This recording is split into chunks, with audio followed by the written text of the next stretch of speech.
Hello mga mare! Samahan nyo na naman nga ako sa panibagong araw at ngayon nga ay dito naman ako sa may kusina maglilinis at magde-declutter na rin nga ako ng iba naming mga gamit dito sa kusina. Pero bago yun ay lilinisan ko muna itong living area namin / dining area na din dahil kakatapos nga lang namin kumain dito. Kakatapos nga lang namin kumain kaya ayan at tambak nga yung aking hugasin. Mukhang mapapasabak nga ako sa paglilinis kaya ayan at binuhay ko na rin muna itong aming ceiling fan at para hindi na rin nga ako masyadong mainitan. Huhugasan ko na muna itong mga kinainan namin para mamaya ay maluwag-luwag na yung pagkilos ko dito sa may kusina.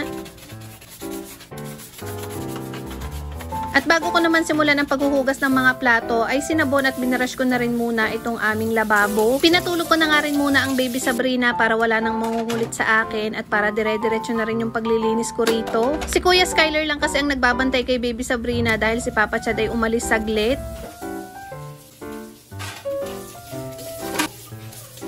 At ayan, nang makatapos na nga akong maghugas ng mga plato ay sinimulan ko na rin maglinis nitong aming kitchen cabinet. Medyo makapal na din kasi talaga yung alikabok dahil matagal-tagal na rin yung huling linis ko dyan. Napansin ko nga din na medyo gato na rin yung kahoy dito sa part na ito at nagtutuklapan na nga rin yung pintura. Kaya babawasan ko na rin yung mga nakapatong sa side na yon. Sobrang dumi na din nga nitong organizer na pinagpapatungan ko nitong iba naming mga condiments kaya nilinisan ko na rin muna. Itinapon ko na rin yung mga bote ng ketchup na wala ng laman tapos pinunasan ko na rin isa-isa bago ko ibinalik dito sa may organizer. At pati itong mga airtight container ko ay pinunasan ko na rin muna dahil meron na ding mga alikabok. Naubos na rin nga itong asukal namin kaya nag-refill na muna ako.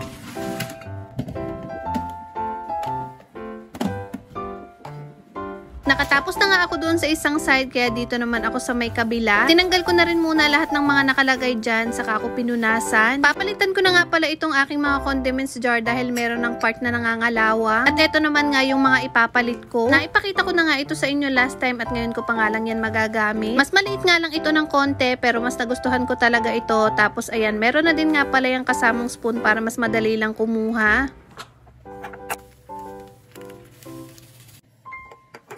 Bakante nga lang muna itong isa dahil wala pa akong maisip na pwedeng ilagay dyan.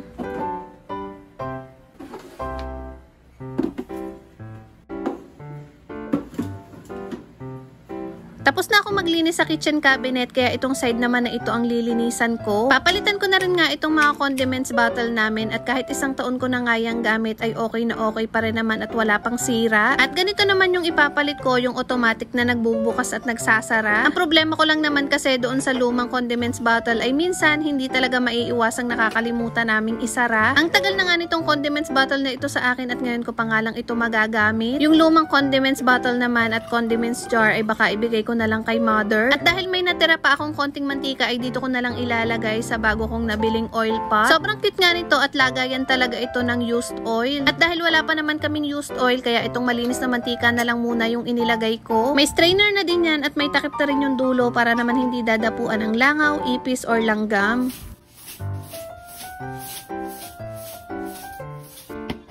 Tapos na nga ako at nag-refill na rin nga pala ako ng aming bigas. At ayan, malinis at napakaaliwalas na nga ulit nitong aming munting kusina. At sana ay na-motivate ko rin kayong maglinis mga mare.